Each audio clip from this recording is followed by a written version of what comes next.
Correlation.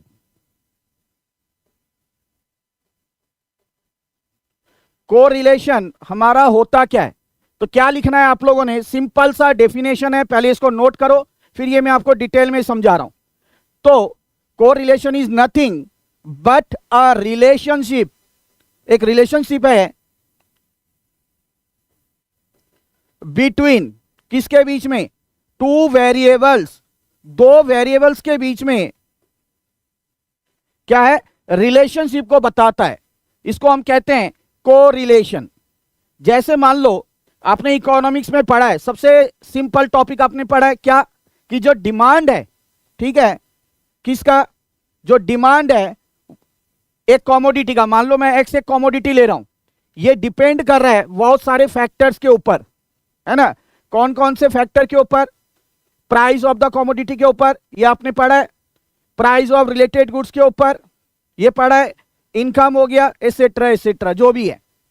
अब मैं अगर यहां पे बात करूं कि मैंने यहां पे लिखा क्या? टू वेरिएबल्स, तो मैं यहां पे सिर्फ दो वेरिएबल उठा रहा हूं, एक मैं डिमांड को ले रहा हूं और एक इसका फैक्टर को ले रहा हूं, मान लो, ठीक है। तो इस वेरिएबल, इस डिमांड को मैं मान लो ए वेरिएबल ले रहा हूं और पी एक्स, इसको मैं बी वेरिएबल ले रहा हूं। अब इनके बीच में क्या रिलेशनशिप देखने को मिलता है ना? मैंने ये दो वेरिएबल नाम दे दिया, एक ए और एक बी, तो इनके ऊपर क्या रिलेशनशिप देखने को मिलता है? तो आप लोग कहेंगे सर बहुत सिंपल है, प्राइस बढ़ रहा है तो डिमांड घट रही है, और प्राइस घट रही है तो डिमांड बढ़ रहा है, तो ये एक रिलेशनशिप ही तो बता रहा है। तो इस टाइप के रिलेशनशिप को हम क्या कह सकते हैं कि किससे मेजर करेंगे? हम कोरिलेशन से। ठीक है बच्चों? अच्छा, और एक अच्छा एग्जांपल लेते हैं। आप लोग का एग्जाम का टाइम आ रहा है ना? जितना स्टडी आवर आप ज्यादा देंगे, ठीक है, स्टडी आवर मैंने एक वेरिएबल ले लिया, ठीक है, उतने ही ज्यादा आपके मार्क्स भी आएंगे। वो दूसरा वेरिएबल ले लो वाई, ठीक है। स्टडी आवर्स मैंने एक एक्स वेरिएबल ले लिया और क्या आपका जो मार्क्स आ रहा है उसको हमने वाई ले लिया। अब आपको पता है कि स्टडी आवर बढ़ा रहे हैं तो मार्क्स भी ज्यादा आएंगे, तो यहां पे भी एक रिलेशनशिप देखने को मिल रहा है। तो इस रिलेशनशिप को जो हम मेजर करेंगे, and it will be measured by what? That is correlation. ठीक है, बहुत ही सिंपल तरीका, बहुत ही सिंपल चीज मैंने आपको समझाई है। I hope it is clear to all of you. Clear है बच्चों? अब आते हैं हम अपना नेक्स्ट टॉपिक पर कि कोरिलेशन को हम डिनोट कैसे कर सकते हैं। ठीक है, अब इसके कुछ चीज हमने देखनी है। It is denoted bye, it is denoted bye, ठीक है, आर से इसको हम डिनोट करते हैं बच्चों।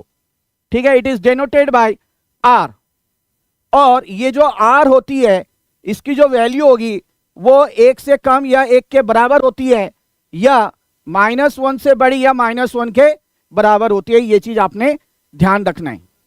ठीक है, ये चीज आपने ध्यान रखना है। तीसरी चीज क्या ध्यान रखना है कि आर की वैल्यू अगर +1 आती है, ठीक है, आर की वैल्यू अगर +1 आती है तो उसको हम बोलते हैं perfectly positive, perfectly positive correlation. ठीक है, ये चीज आपने ध्यान रखना है, परफेक्टली पॉजिटिव कोरिलेशन। यदि आर की वैल्यू -1 आती है, अब क्या आती है? -1 आती है, तो इसको हम कहेंगे परफेक्टली नेगेटिव कोरिलेशन। ठीक है बच्चों, अगर आर की वैल्यू मैंने कहा +1 आती है तो परफेक्टली पॉजिटिव, आर की वैल्यू -1 आती है तो परफेक्टली नेगेटिव। ये चीज आपने समझना है, अभी हम इसको देखेंगे।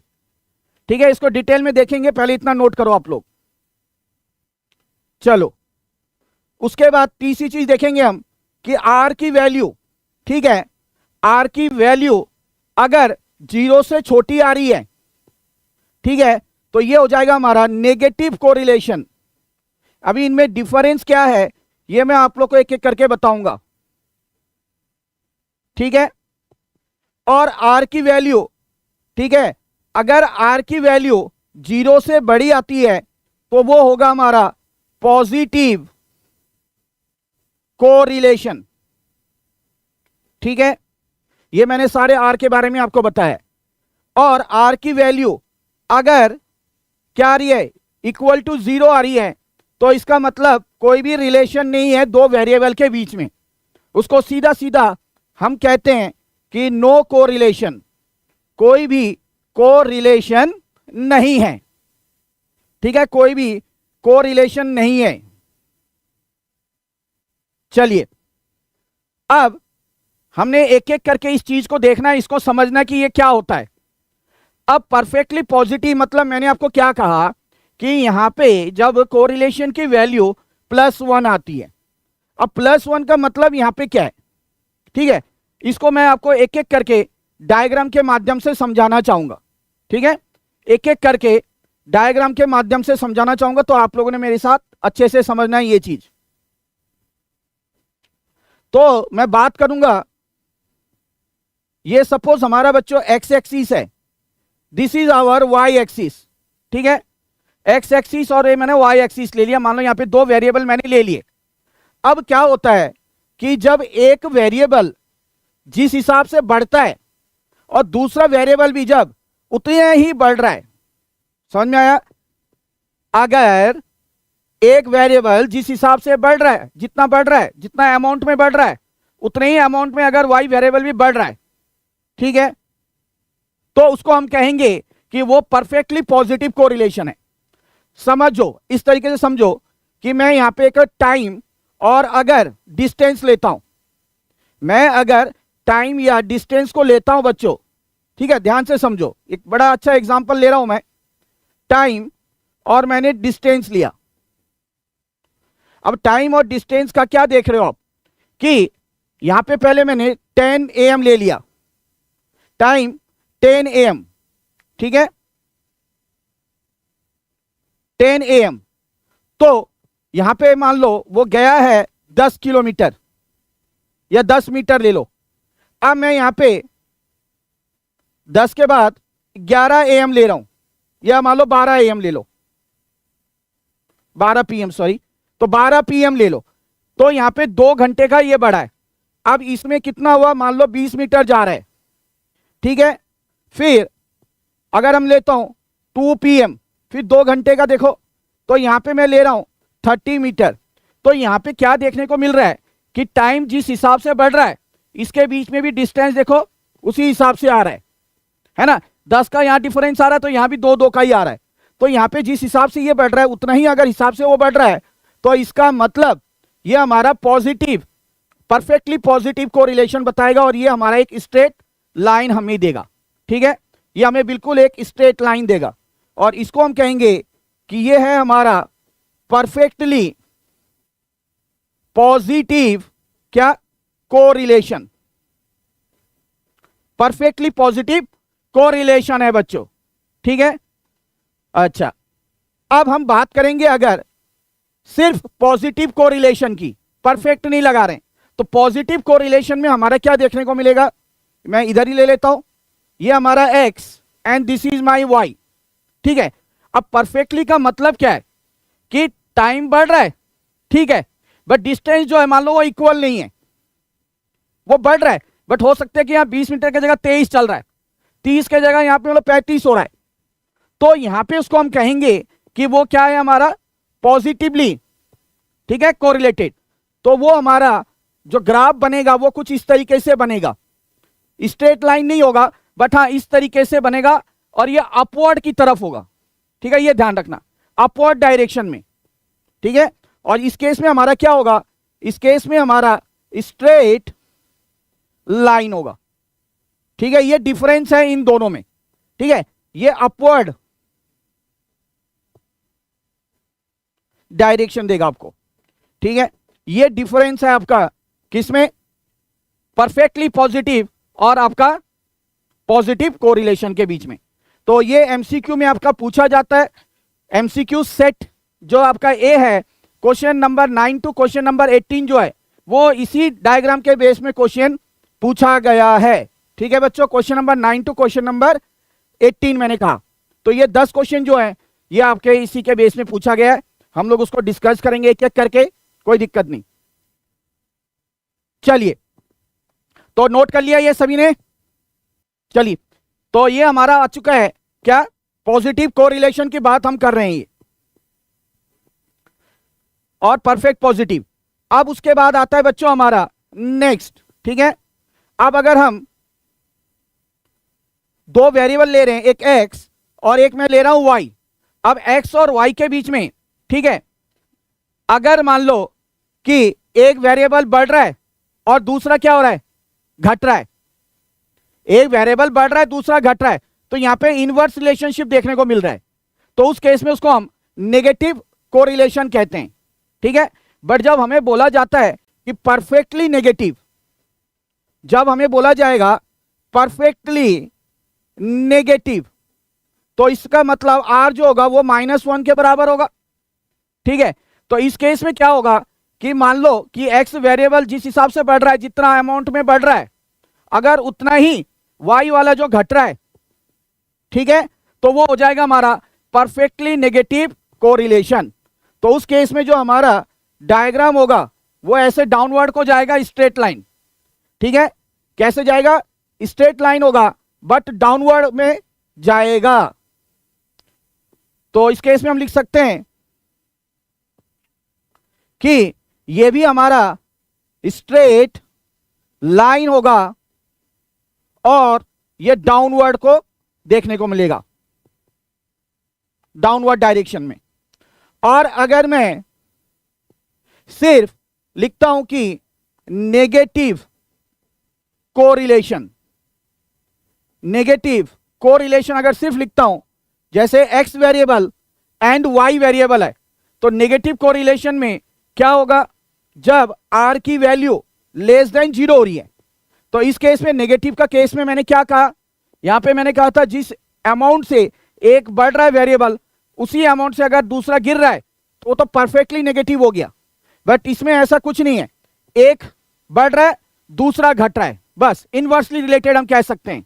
ये कितना बढ़ रहा है, ये कितना घट रहा है, ठीक है, वो चीज यहां पे नहीं बोली गई, वो बराबर अमाउंट में नहीं घटेगा, मतलब यह बराबर अमाउंट में नहीं बढ़ेगा दूसरा फैक्टर।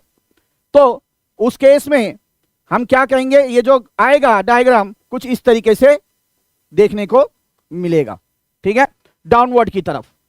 ये चीज आप लोगों ने ध्यान रखना, ये बहुत ही इंपॉर्टेंट पार्ट है बच्चों, ठीक है, एमसीक्यू में पूछे जाते हैं ये क्वेश्चन। अब आगे हमारा आता है नेक्स्ट। नेक्स्ट क्या आता है कि मान लो ये x है, ये y है। अब यहां पे भी दो वेरिएबल मैं ले रहा हूं, बट यहां पे जो कोरिलेशन है वो आपका क्या आ रहा है, 0 आ रहा है। क्या आ रहा है, जो रिलेशन है 0 आ रहा है। रिलेशन 0 आने का मतलब क्या, कि कोई भी रिलेशन नहीं है, तो इसलिए उसको हम नो कोरिलेशन या नॉनसेंस, ठीक है, कोरिलेशन भी कह सकते हैं। क्या, नॉनसेंस, ये एमसीक्यू में पूछा जाता है, नॉनसेंस कोरिलेशन, ठीक है बच्चों, ये नोट करना है आपने। अब नॉनसेंस कोरिलेशन का मतलब दो वेरिएबल के अंदर कोई भी रिलेशन नहीं होता है। अब मैं अभी यहां पे जलवा सीरीज क्लास ले रहा हूं और बाहर बारिश हो रही है, तो क्या इसमें कोई रिलेशन है, बताइए आप लोग, कोई रिलेशन है, कोई भी रिलेशन नहीं है। तो बच्चों ये है आपका नॉनसेंस कोरिलेशन या नो कोरिलेशन भी इसे हम कह सकते हैं। तो इसमें अगर हम डायग्राम की बात करें तो वो कुछ इस तरीके से आ जाएगा, ठीक है। उम्मीद करता हूं समझ में आ गया होगा, क्लियर है बच्चों। चलिए, तो ये चीज आपका आ गया नॉनसेंस कोरिलेशन, ठीक है। अच्छा, और एक केस, इसका डायग्राम r इक्वल टू 0, ठीक है, आपके मॉड्यूल में दे रखा है कि कुछ डायग्राम अगर इस तरीके से बनता है, ठीक है, इस तरीके से अगर कोई डायग्राम आता है तो इसको हम कहते हैं कर्वीलिनियर, ठीक है, जहां पे r इक्वल टू 0। तो ऐसा भी डायग्राम बन सकता है, इसको हम कहेंगे कर्वीलिनियर, ठीक है। तो ये चीज था जो हमने अभी कंप्लीट किया है कि कोरिलेशन क्या है, उसको डायग्रामेटिक किस तरीके से प्रेजेंट किया जाता है, ये सब चीज हमने देखा है। होप आप लोग को ये क्लियर होगा। अब एक हल्का सा टॉपिक हम करेंगे, इसके मेथड्स जो है अलग अलग, वो करने के बाद उसके बाद हम क्वेश्चंस में आ रहे हैं, ठीक है। अब आएगा बच्चों methods to compute, methods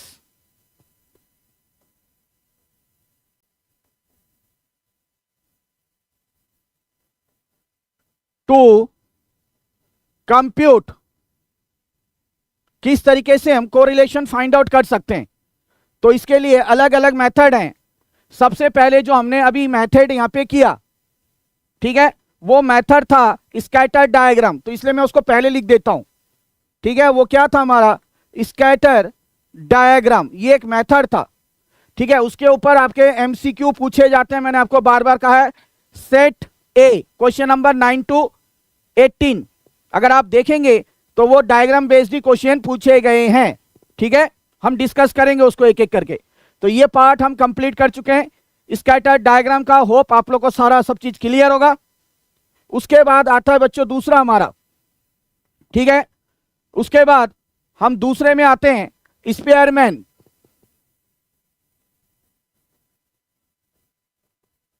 rank correlation, ठीक है, बहुत सिंपल है। उसके बाद नेक्स्ट आएगा हमारा कार्ल पियर्सन कोएफिशिएंट कोरिलेशन, और एक लास्ट मेथड पढ़ेंगे जहां पे हमने डिटेल में पढ़ना है कंकरेंट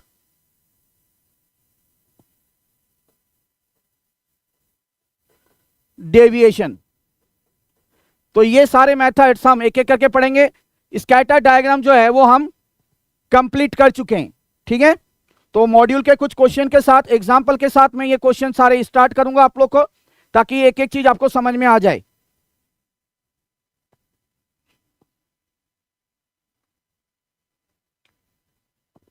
ठीक है, तो ये हो गए हमारे, इसको नोट कर लो बच्चों फटाफट। कोएफिशिएंट ऑफ लिख लो फिर। ठीक है, चलो इसे नोट कर लो फटाफट बच्चों। नोट हो चुका है? चलिए, और इस वीडियो को ज्यादा से ज्यादा शेयर करना है। देखो, अगर हम मोटिवेट हो रहे हैं, ठीक है, तो मतलब आप तक अभी फर्ज बनता है कि ज्यादा से ज्यादा इस वीडियो को बच्चों तक शेयर करें, ताकि जिस तरीके से आपका फायदा हो रहा है दूसरों का भी इसी तरीके से फायदा हो सके। आपके डिमांड पर ही ये चीज लाई गई है सीरीज, तो कंटिन्यू रखना है। तो बच्चों ज्यादा से ज्यादा इसे शेयर रखिए आप लोग।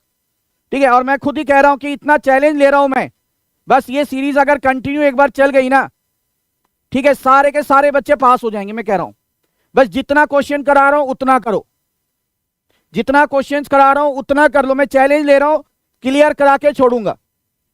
अब हम आएंगे, सबसे पहला ये हो चुका है। नेक्स्ट टॉपिक पे आ रहे हैं हम, स्पेयरमैन्स रैंक कोरिलेशन। चलिए, कुछ नहीं है, बड़ा सिंपल है। ठीक है, बस कंसेप्ट है तो थोड़ा इसको समझाना है। स्पेयरमैन्स रैंक कोरिलेशन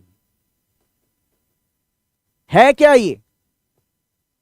ठीक है, तो इसको सबसे पहले हम दो केसेस में डिवाइड कर देते हैं। ठीक है, इसको दो केसेस में मैं डिवाइड करना चाहूंगा। एक केस होगा रैंक्स आर नॉट गिवन, जब रैंक्स हमें गिवन नहीं है। ठीक है, अब दूसरा केस क्या है कि रैंक्स जो हैं आर इक्वल। ये दो केसेस मैंने यहां डिवाइड कर दिया आपके लिए, तो एक एक करके हम देखेंगे। पहले इसको देखते हैं, आफ्टर दैट उसको हम देखेंगे। अब यहां पे क्या स्पेयरमैन ने क्या अपनाया था थ्योरी, उसने क्या चीज देखी थी?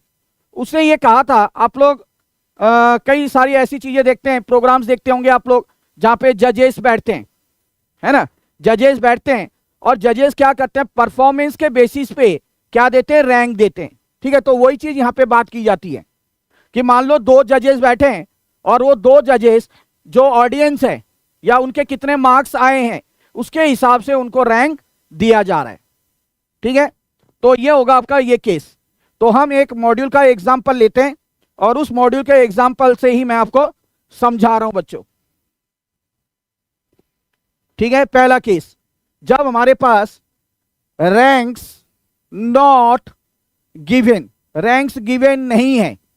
तो क्या हो रहा है, देखो मैं दो ले रहा हूं, एक x और एक y वेरिएबल, ठीक है।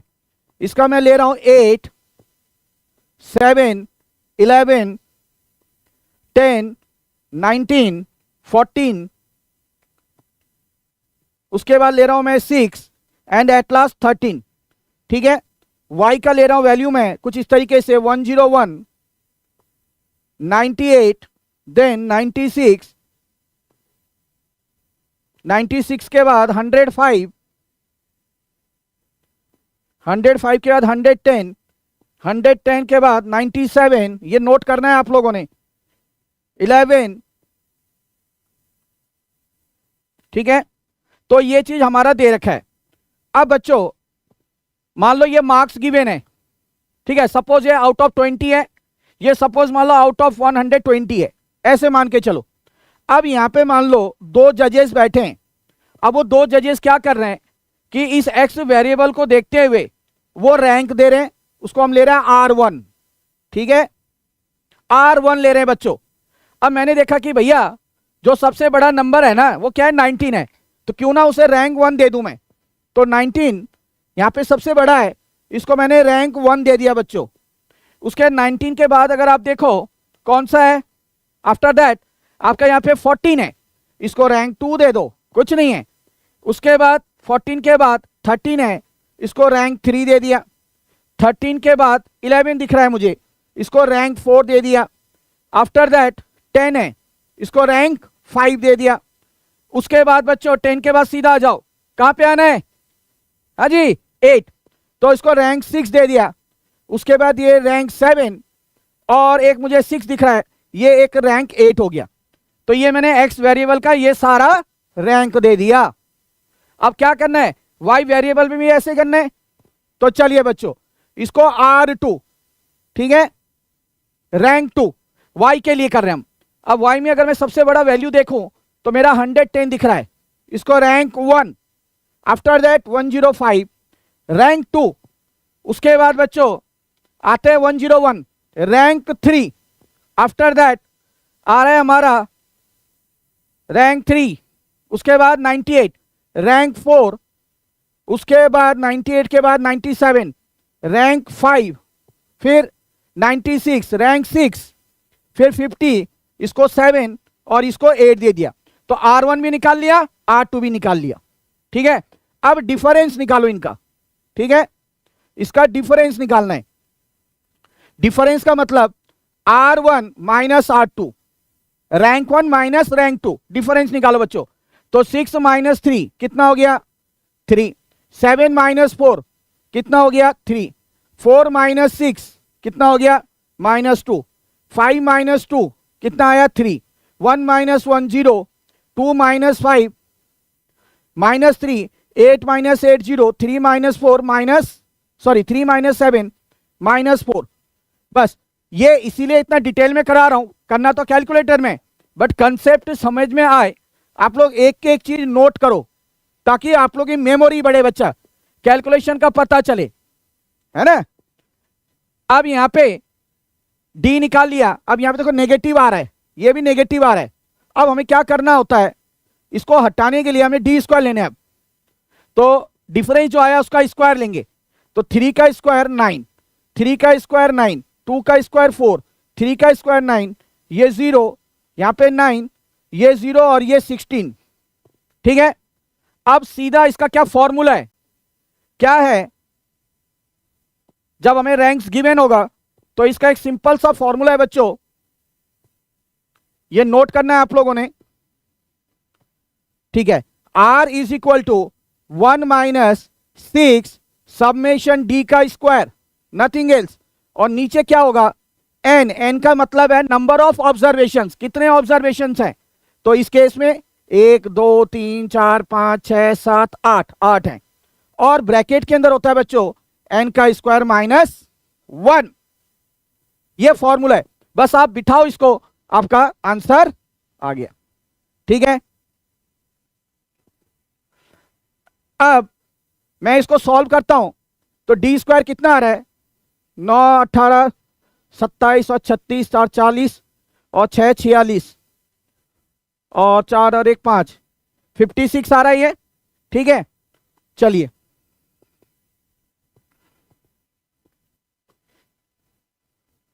तो 1 minus 6 multiply by 56 upon n कितना था 8, तो यहां पे मैंने 8 ले लिया, 8 का स्क्वायर, 8 का स्क्वायर बच्चों 64 माइनस 1 तो कितना 63, ठीक है। तो इसको कैंसिल कर सकते हैं हम, 8 7 जार 56, ठीक है। अब इसको 3 से कैंसिल कर दो, 3 2 जार 6, 3 2 जार 6 और 3 1 जार 3, तो 2 अपॉन 21 ये आ रहा है। तो 1 माइनस 2 अपॉन 21 करिए, जो आएगा वो आपका फाइनल आंसर आएगा, ठीक है। तो इसका जो आंसर आ रहा है आपका 0.34, 0.34 ये आपका करेक्ट आंसर है, ठीक है। होप आप लोग को ये समझ में आ गया होगा किस तरीके से करना है, तो कोई दिक्कत नहीं है, आप आराम से कर सकते हैं। अब मैं एक क्वेश्चन आप लोगों को होमवर्क दे रहा हूं, ये आप लोगों ने करना है। एक क्वेश्चन मैं आप लोगों को होमवर्क दे रहा हूं, आप लोगों ने करना है वो, और कमेंट बॉक्स में अपना आंसर देना है। जिस बच्चे का सबसे पहले आंसर आएगा उसके, हाँ क्या, जिसका राइट आंसर आएगा उसका आंसर को पिंक किया जाएगा, ठीक है, जो सबसे पहले जवाब देगा। चलिए तो मैं एक क्वेश्चन आपका दे रहा हूं, वो क्वेश्चन आप लोगों ने करना है और आंसर बताना है। चलिए तो मैं ले रहा हूं क्वेश्चन यहां पे x और y, ठीक है। तो x में क्या क्या है बच्चों, 11 10 13 9 7 3 15 16, y में 21 25 23 27 16 19 11 एंड 30। ये नोट करना है फटाफट, मैं 1 मिनट का टाइम दे रहा हूं आप लोग को, डू इट, ठीक है।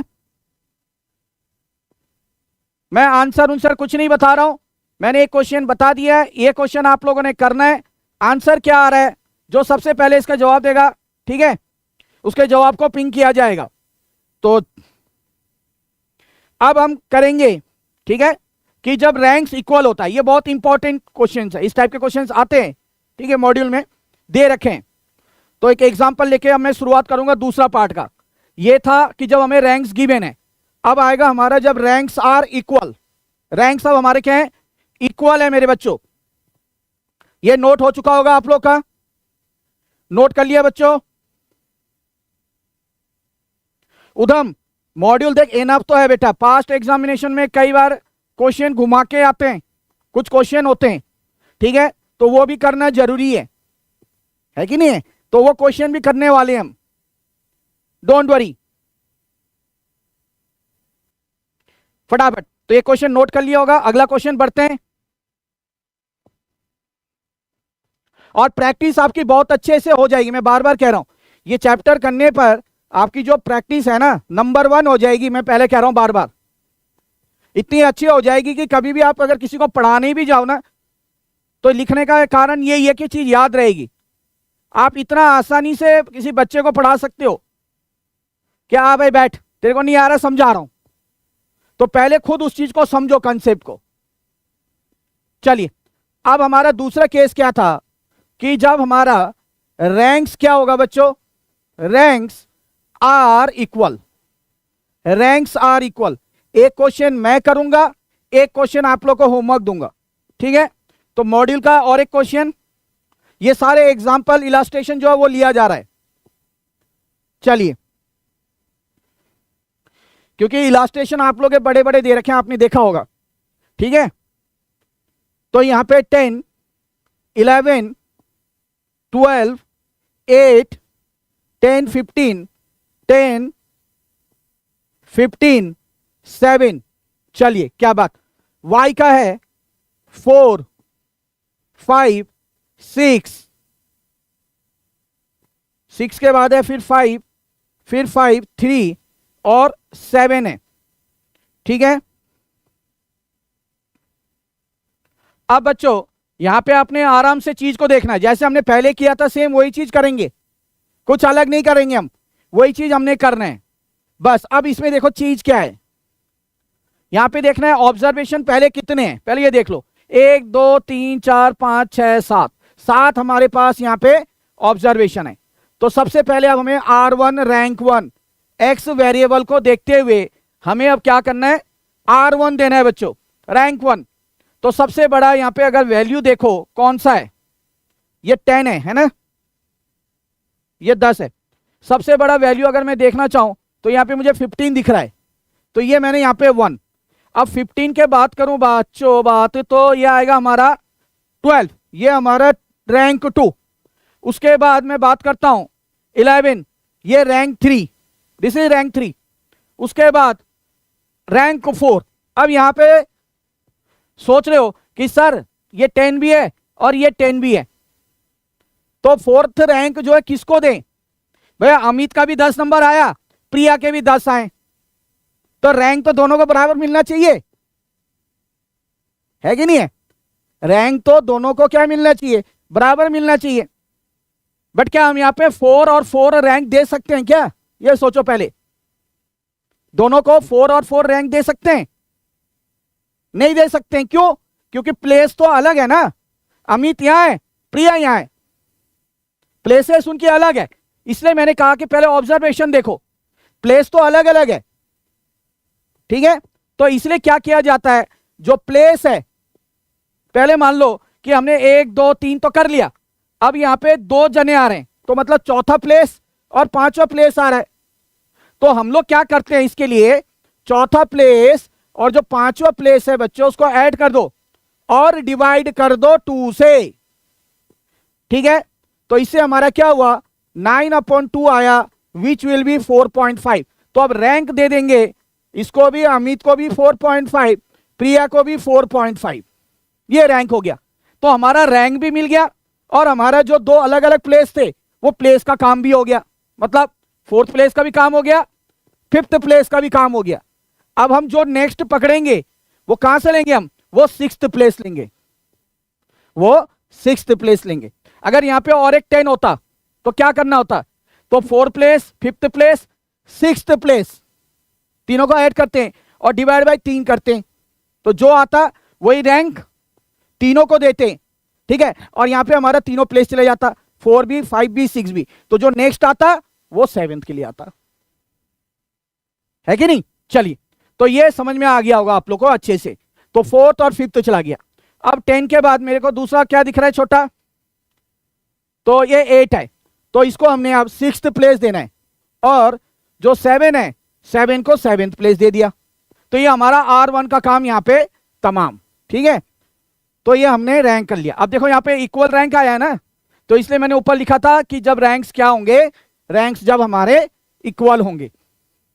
Now what, R2 rank 2।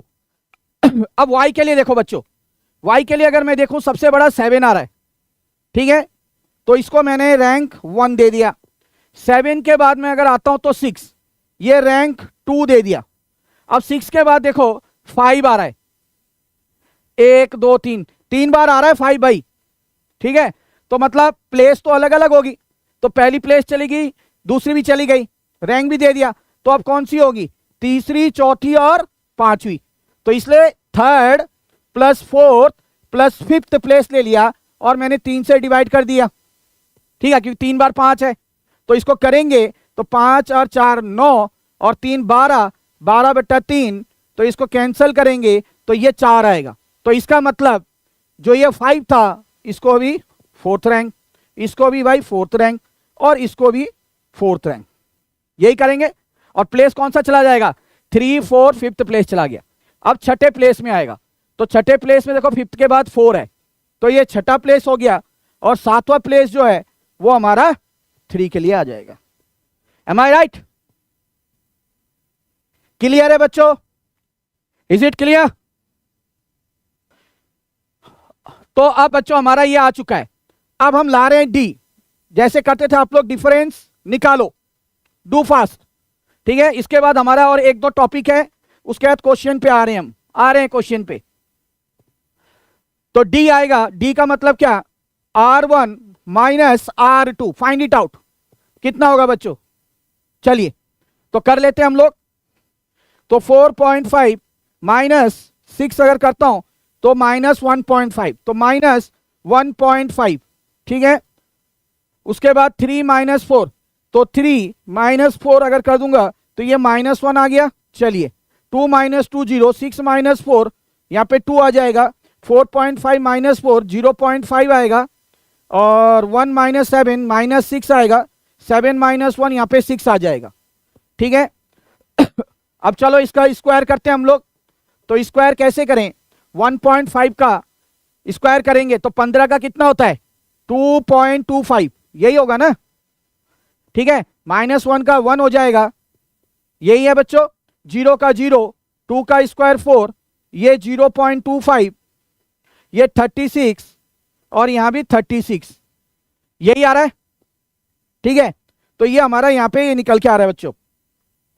चलिए अब हमारा फॉर्मूला क्या था, इसके लिए फॉर्मूला थोड़ा चेंज होगा, और वो मैं इजी तरीके से बता रहा हूं कि फॉर्मूले का किस तरीके से आसानी से आपने यूज करना है, ठीक है। तो सबसे पहले फॉर्मूला समझते हैं, सबसे पहले हम लोग फॉर्मूले को समझते हैं यहां पे, ठीक है।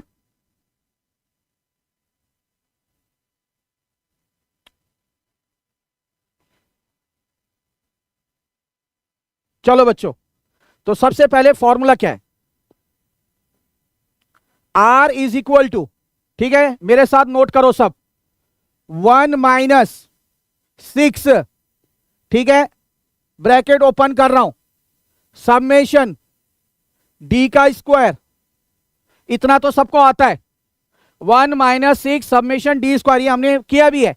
अपॉन में क्या लेते थे हम, एन, एन का स्क्वायर -1, ठीक है, एन, एन का स्क्वायर -1, इतना आप लोगों ने कर रखा है अभी तक, ठीक है। जब हमारा रैंक्स गिवन था उस केस में हमने ये किया था।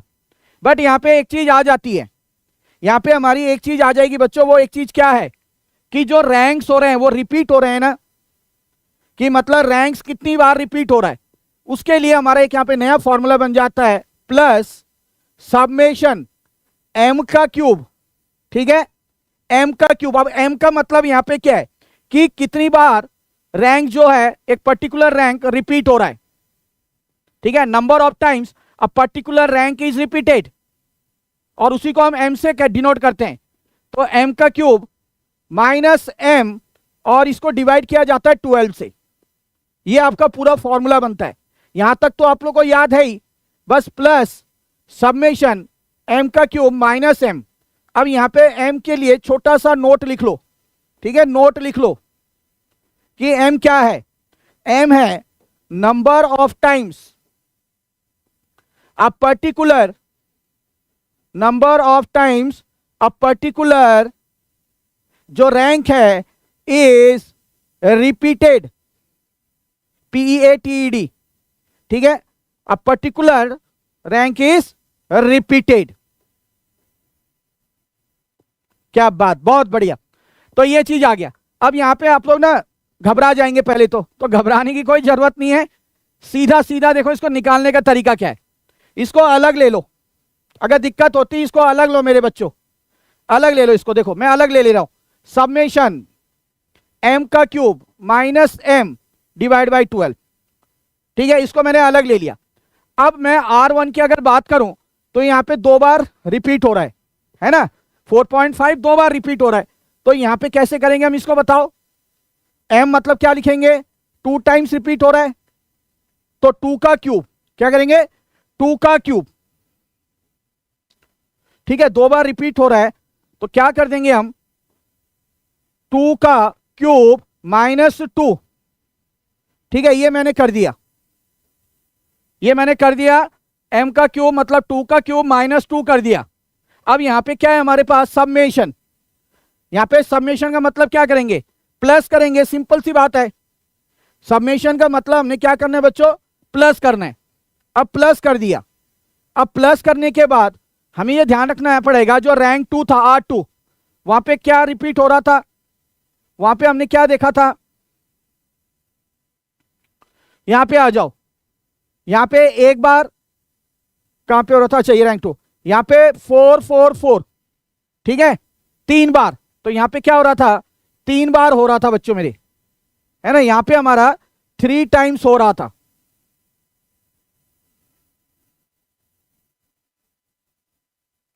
चलिए 3 टाइम्स हो रहा था, तो इसलिए क्या करूंगा, समेशन था प्लस, अब वहां 3 टाइम्स हो रहा था तो m की वैल्यू 3 का क्यूब -3, ये भी हमने कर लिया, और डिवाइड बाय 12, बस इसे सॉल्व करो।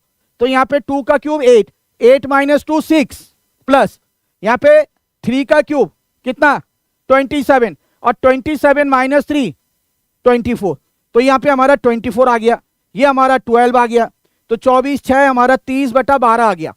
कितना आ गया हमारा 30/12, तो 30 डिवाइड बाई 12 करूंगा तो ये तो 2.5 आ रहा है, 2.5 आ गया। ठीक है बच्चों, अब यहां पे फॉर्मूला पुट कर लो। अब फॉर्मूले में आते हैं हम, अब आते हैं हम फॉर्मूले में। अब देखो फॉर्मूले में आ रहा हूं बच्चों में, फॉर्मूले में क्या था हमारा 1 माइनस, ठीक है, ये नोट कर लिया होगा आपने, सबने नोट कर लिया, मैं मिटा रहा हूं थोड़ा पोर्शन, सबने नोट कर लिया बच्चों।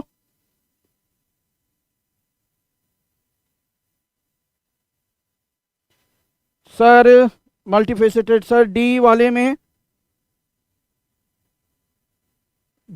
क्या कह रहे हो आप, 4.5, और ये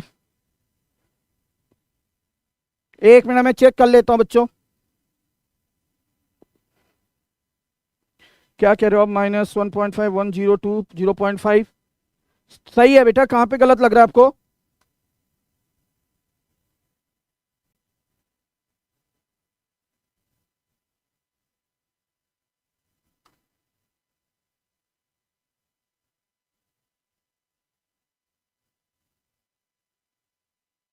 मैं एक चेक कर लेता हूं एक बार।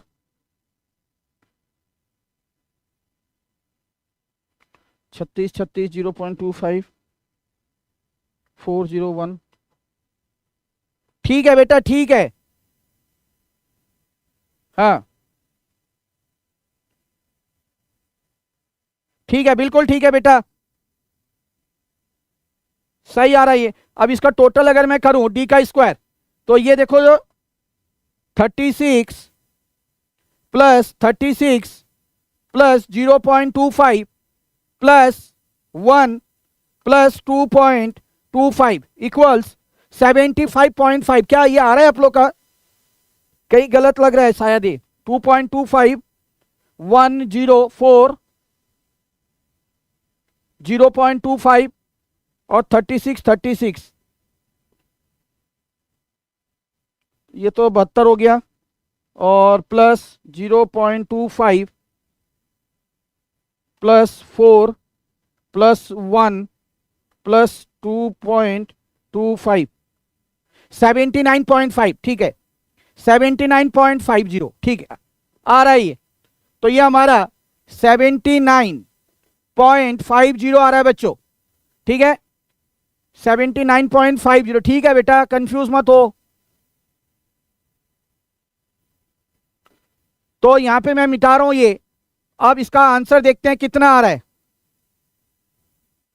ठीक है, आंसर देखते हैं। चलिए, तो क्या था, r इज इक्वल टू 1 का 1 -6, ठीक है, अब यहां पे सबमिशन डी का स्क्वायर क्या था 79.5, ठीक है, 79.5 था बच्चों, प्लस, ठीक है, यहां पे m³ -m/12 करके हमारा कितना आया था, हमारा ये आया था 2.5, हमारा ये आया था 2.5, ठीक है, और नीचे हमने क्या करना है, n हमारे पास कितना ऑब्जर्वेशन था, 1 2 3 4 5 6 7, तो यहाँ पे 7, और 7 का स्क्वायर 49, 49 - 1 इट विल बी 48, कितना आ जाएगा 48 आ जाएगा, तो 7 मल्टीप्लाई बाई 48। अब इसको अगर मैं सॉल्व करता हूं,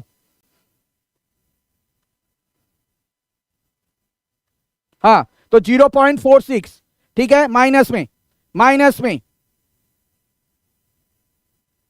हाँ ठीक है, माइनस में 0.46 और आपको पता ही है कि जो आर की जो वैल्यू होती है, ठीक है, वो क्या होती है, -1 से बड़ी या उसके बराबर होती है। तो बिल्कुल यहां पे सही आ रहा है आपका, ठीक है। चलिए, होप ये क्लियर है सभी को। तो यहां भी हमने कर लिया। एक क्वेश्चन आपको दे रहा हूं, ठीक है, एक क्वेश्चन होमवर्क, मैं फटाफट नोट करने बोलूंगा आप लोग को।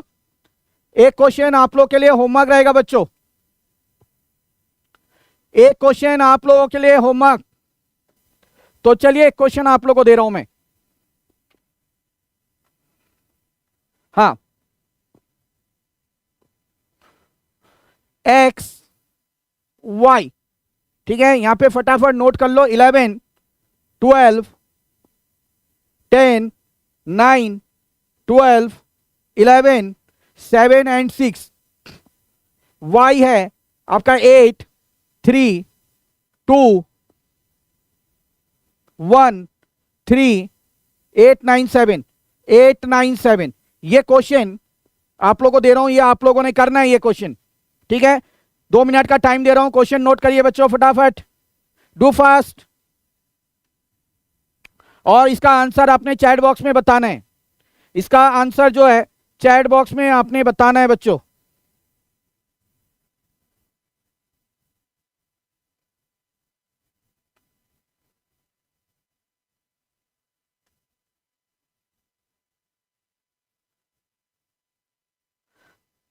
हो गया, चलिए कंटिन्यू करें आगे।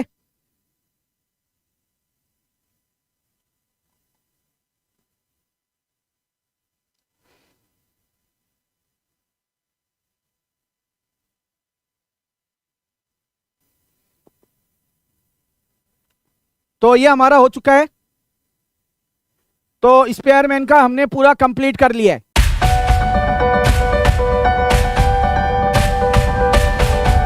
अब आ गया हमारा कार्ल पियर्सन कोफिशिएंट कोरिलेशन बच्चों, तो बहुत ही इंपॉर्टेंट है ये।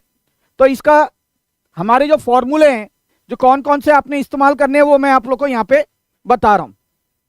अच्छा, इसको प्रोडक्ट मोमेंट भी कहा जाता है, नोट कर लो, ये एमसीक्यू में पूछा जा सकता है। प्रोडक्ट मोमेंट ऑफ क्या, कोरिलेशन, ठीक है, प्रोडक्ट मोमेंट ऑफ कोरिलेशन या कोफिशिएंट कोरिलेशन लिख लो, कोई दिक्कत नहीं। कोफिशिएंट ऑफ कोरिलेशन, दोनों का मतलब ही सेम है। अब इसका जो सबसे इंपॉर्टेंट जो फॉर्मूला जो इस्तेमाल किया गया है, ठीक है, वो क्या है, मैं यहां पे आर लिख रहा हूं और यहां पे के लिख दे रहा हूं, के फॉर कार्ल पियर्सन, ताकि आप लोगों को याद रहे। अब इसका सिंपल सा फॉर्मूला, पहला नंबर, फॉर्मूला नंबर 1 क्या है, covariance X Y upon standard deviation of x and standard deviation of Y. ये पहला फॉर्मूला है बच्चों, और इस फॉर्मूले से ही आपके काफी सारे क्वेश्चन हो जाएंगे, ठीक है। दिस इज फॉर्मूला नंबर 1, ये नोट करो फटाफट, ठीक है। ये फॉर्मूला तो आपने एकदम ध्यान से रखना है, बहुत इंपॉर्टेंट है।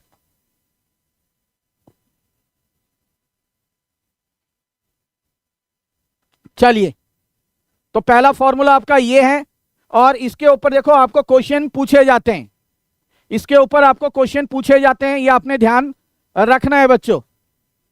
अब कोवेरिएंस का मतलब क्या होता है, ये आप लोगों को पता ही है, summation X minus x bar और दूसरे ब्रैकेट के अंदर y minus Y bar upon n, ठीक है, ये आप लोगों को पता है कि कोवेरिएंस की जब मैं बात करूंगा तो कोवेरिएंस, ठीक है, अगर ये निकालना है, पूछेंगे नहीं, बट मैं जस्ट एक जनरल नॉलेज के लिए आप लोगों को दे रहा हूं।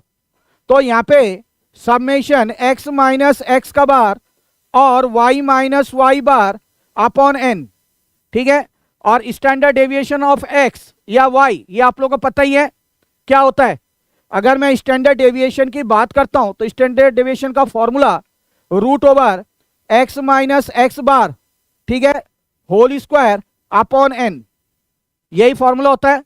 और स्टैंडर्ड डेविएशन ऑफ y की जब बात करूं तो वो क्या हो जाएगा, y माइनस वाई बार इसका होल स्क्वायर अपॉन n, ये आप लोगों ने कर रखा है। तो इस फॉर्मूले को फटाफट नोट करिए, बहुत इंपॉर्टेंट फॉर्मूला ये, डू इट फास्ट बच्चों।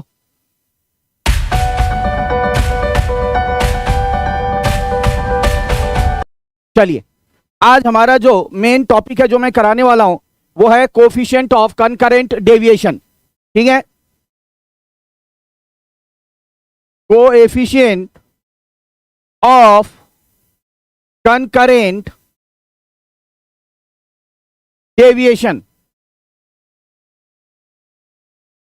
अब इसको कैसे रिप्रेजेंट किया जाता है इसको मैं आपको डिटेल में बताऊंगा एक एग्जांपल के साथ। ठीक है, तो चलिए सबसे पहले इसका फॉर्मूला जानते हैं। बोला है क्या कि कोरिलेशन कई बार जो साइन होते हैं एक्स और वाई का उनके डेविएशन से भी फाइंड आउट किया जा सकता है। इस केस में भी आर का जो वैल्यू होता है 1 से कम और -1 से ज्यादा होता है या बराबर होते हैं इनके, तो इसमें भी वही चीज है, बट यहां पे सिर्फ हमें साइन का ध्यान रखना है कि साइन के माध्यम से भी जो साइन में डेविएशन आ रहा है उसके माध्यम से भी हम क्या निकाल सकते हैं, कोरिलेशन निकाल सकते हैं।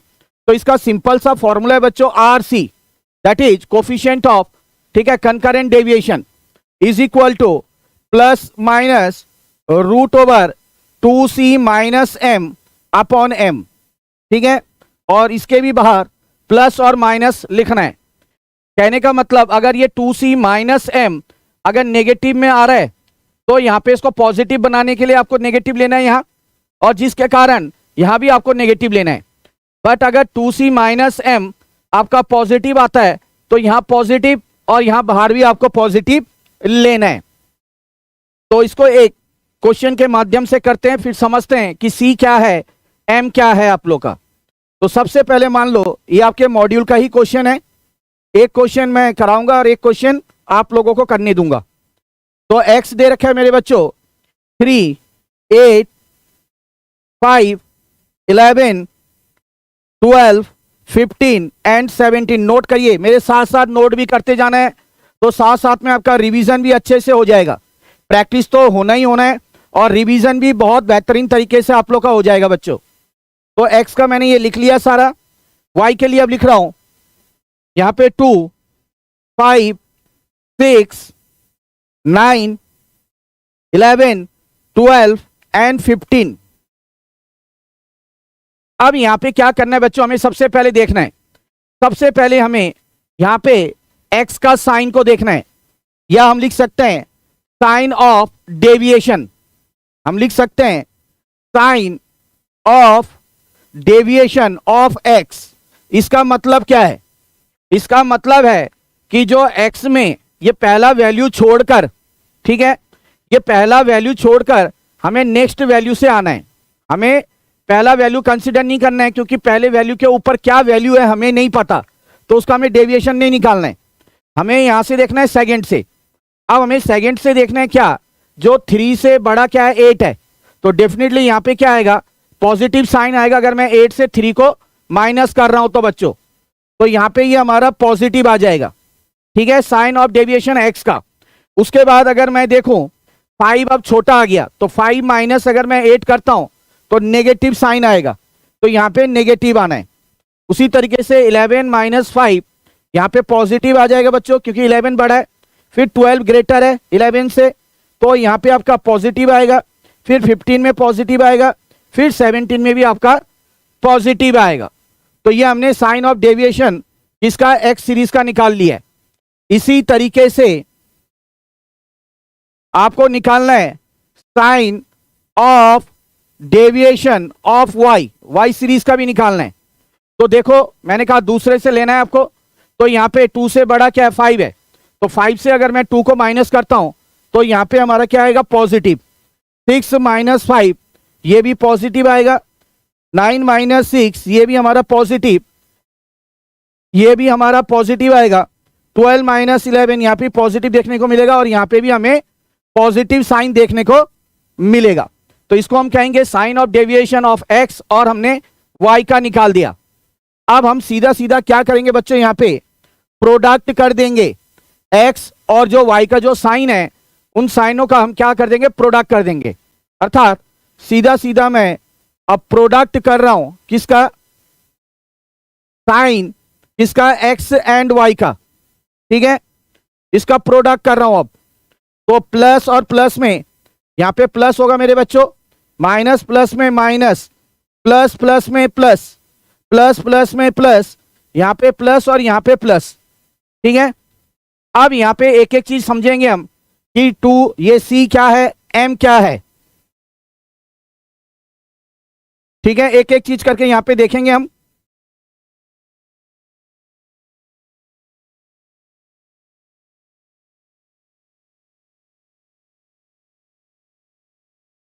चलिए, तो सबसे पहले हम आते हैं कि एन, एन का मतलब होता है जो हमें नंबर ऑफ ऑब्जर्वेशन दिया गया है। ठीक है, जो हमें ऑब्जर्वेशन गिवन है उसको हम कहते हैं नंबर ऑफ ऑब्जर्वेशन, या इसको कई बार ऐसा लिखा जाता है पेयर ऑफ ऑब्जर्वेशन।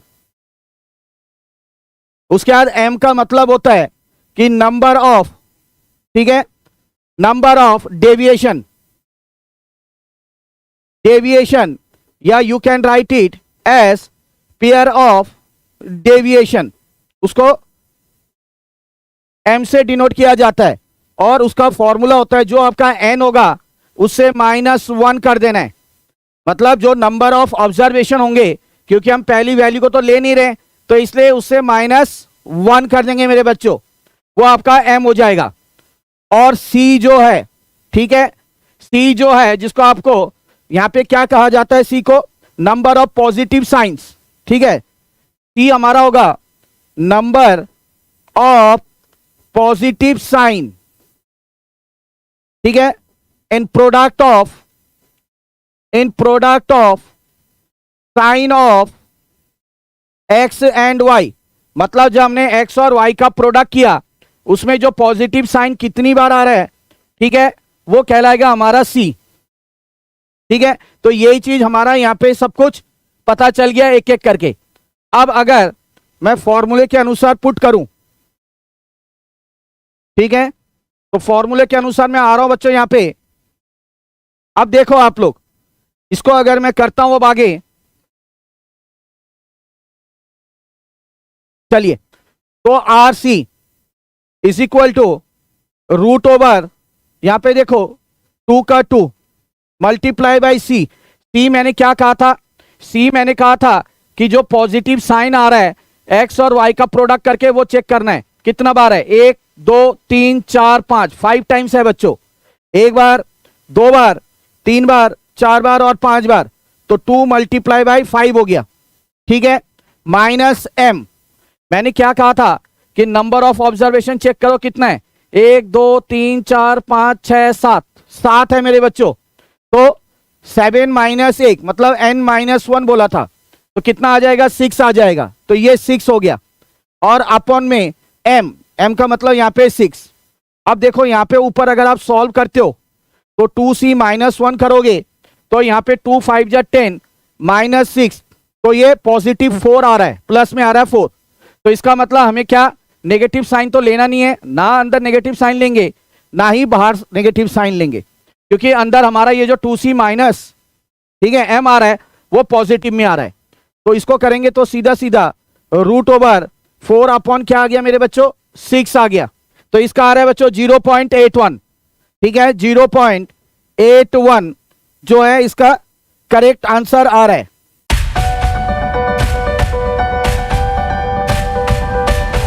रिग्रेशन,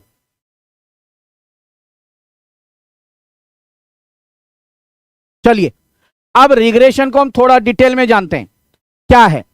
तो इसके लिए मैं एक एग्जांपल ले रहा हूं, उसको पहले एग्जांपल को समझना, आपके मॉड्यूल का एग्जांपल है और बहुत ही बेहतरीन एग्जांपल है। ठीक है, बहुत ही अच्छा से एग्जांपल दे रखा है।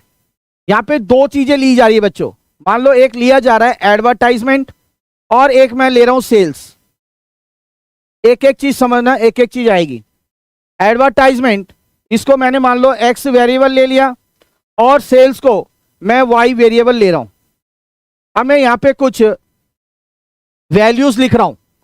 मान लो जब मैंने एडवर्टाइजमेंट 100 की करी थी तो मेरी सेल जो हो रही थी वो 500 रुपए की सेल हो रही थी।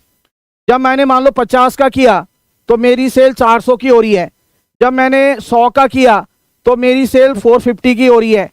जब मैंने 125 का किया तो मेरा कितना होगा ये नहीं पता, या जब मैं 600 की सेल कर रहा हूं तो मुझे कितने का एडवर्टाइजमेंट करना है वो मुझे नहीं पता।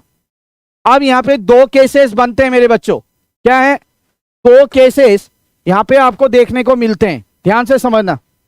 पहला केस क्या, अगर मैं इस चीज में आता हूं, ठीक है, तो यहां पे हमें क्या बता रहा है ये चीज कि अगर मैं 125 रुपए एडवर्टाइजमेंट में लगाता हूं तो मेरी सेल जो है वो कितनी होगी, ये चीज बता रहा है कि नहीं है? यहां पे ये चीज बता रहा है कि अगर मैं 125 रुपए खर्च करता हूं एडवर्टाइजमेंट में तो मेरी जो सेल है वो कितनी होगी। तो इसका मतलब हम यहां पे कह सकते हैं कि जो सेल है वो डिपेंड कर रहा है किसके ऊपर? Sale depends on advertisement. यही कहोगे आप लोग यही कहोगे कि सर इसका मतलब है कि जो सेल है वो एडवर्टाइजमेंट के ऊपर डिपेंड कर रहा है। ध्यान से समझो बच्चों एक एक चीज, ठीक है? पहले मैं ये कंसेप्ट लाया हूं बस। इसका मतलब आप ये कहोगे कि सर जो सेल है ना वो डिपेंड कर रहा है किसके ऊपर? एडवर्टाइजमेंट के ऊपर। मैंने कहा बिल्कुल सही। अब जो सेल है, सेल को आपने क्या लिया? एक्स लिया। एडवर्टाइजमेंट को आपने क्या लिया मेरे बच्चों? एडवर्टाइजमेंट को आपने वाई लिया। तो इसका मतलब हम कह सकते हैं कि जो एक्स है वो डिपेंड्स ऑन वाई, है ना? हम ये लिख सकते हैं कि सेल जो एक्स है वो डिपेंड कर रहा है, डिपेंड्स ऑन किसके ऊपर? वाई के ऊपर डिपेंड कर रहा है। और इसको लिखने का तरीका ऐसा भी हो सकता है, एक्स ऑन वाई, ठीक है? एक्स ऑन वाई, ये चीज आप लोगों ने ध्यान रखना। ये हमारा क्या है? एक्स ऑन वाई है। अब इसी से अगर मुझे इक्वेशन बनानी है, रिग्रेशन इक्वेशन, तो रिग्रेशन इक्वेशन में कैसे बनाऊंगा ये चीज बड़ा गौर देखना आपने, ठीक है? एक एक चीज समझा रहा हूं मैं। तो ये समझ में आ गया होगा कि सर ने बोला है सेल जो है डिपेंड कर रहा है एडवर्टाइजमेंट के ऊपर। सेल हमारा एक्स था तो एक्स डिपेंड कर रहा है वाई के ऊपर, या इसको हम कैसे लिख सकते हैं? एक्स ऑन वाई, ऐसे भी लिख सकते हैं।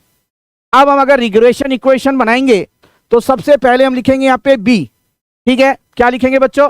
बी लिखेंगे। और ये जो एक्स ऑन वाई जो है उसको हमने ऐसा लिखना सिंपल, एक्स ऑन वाई, ठीक है? अभी बता रहा हूं ये क्या है, ठीक है? ये है हमारा बी एक्स ऑन वाई। इसको हम कैसे पढ़ेंगे? बी एक्स ऑन वाई पढ़ेंगे। अच्छा, अब यहां पे क्या करना है आपने? यहां पे एक चीज आपको समझनी पड़ेगी। अब अगर हमें रिग्रेशन इक्वेशन बनाना है तो बी का जो आखिरी है वो क्या है? वाई है। तो यहां पे हमें लेना है वाई का वाई, ये फॉर्मूला बनाने का तरीका है, माइनस वाई का बार, ठीक है? तो मैंने ये लिख दिया B X on Y, Y बाद में है तो वाई माइनस वाई बार, इधर एक्स पहले है तो एक्स माइनस एक्स बार, ठीक है? ये बन गया आपका regression equation. This is nothing but your, ठीक है?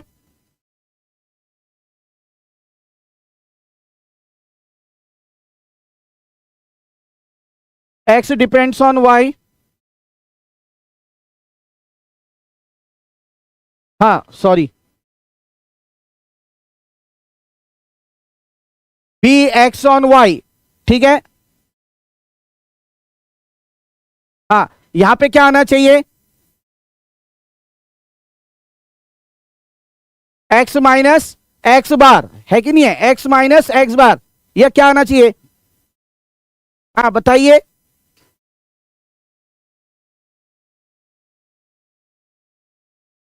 हाँ ठीक था बेटा, मैंने सही तो लिया था, वाई माइनस वाई बार यही होना है, और एक्स यहां पे है तो एक्स माइनस एक्स बार, ठीक है? सही है। तो बी एक्स वाई, ये जो आई बाद में है तो वाई माइनस वाई बार आएगा, और हमारा एक्स क्या होगा यहां पे? एक्स माइनस एक्स बार, ठीक है? कोई दिक्कत नहीं है, सही है ये।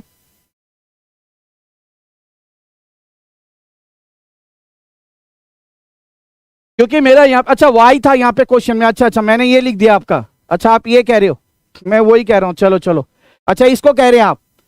तो यहाँ पे सेल हमारा वाई था तो वाई डिपेंड्स ऑन एक्स, ठीक है? और इसको हम क्या लिख सकते हैं? y on x। अब मैंने क्या कहा, इसको रिग्रेशन इक्वेशन लिखने का तरीका क्या है, अब ये b y ऑन x है, तो यहां पे x बाद में, तो x माइनस एक्स बार, अच्छा ये कह रहे हो आप लोग, चलिए, और इधर y माइनस वाई बार। ठीक है बच्चों, तो ये चीज हमारी आ गई है। तो ये रिग्रेशन इक्वेशन हमारा बन गया y minus Y bar B Y on X और x माइनस एक्स बार। वो मैंने देखा नहीं, मैंने सेल्स को वो ले लिया, चलिए कोई नहीं, मतलब कंसेप्ट समझ में आना चाहिए, है कि नहीं। अब यहां पे जो बी वाई ऑन एक्स है, व्हाट इज दिस, इसको क्या कहेंगे हम, कोएफिशिएंट ऑफ, को, इसको नोट कर लो, बहुत इंपॉर्टेंट है, coefficient of regression, coefficient of regression equation. ठीक है, y ऑन x, किसका है ये, y ऑन x का है बच्चों, coefficient of regression equation y on x का है। क्लियर है, हाँ हाँ ठीक है, ये ठीक है,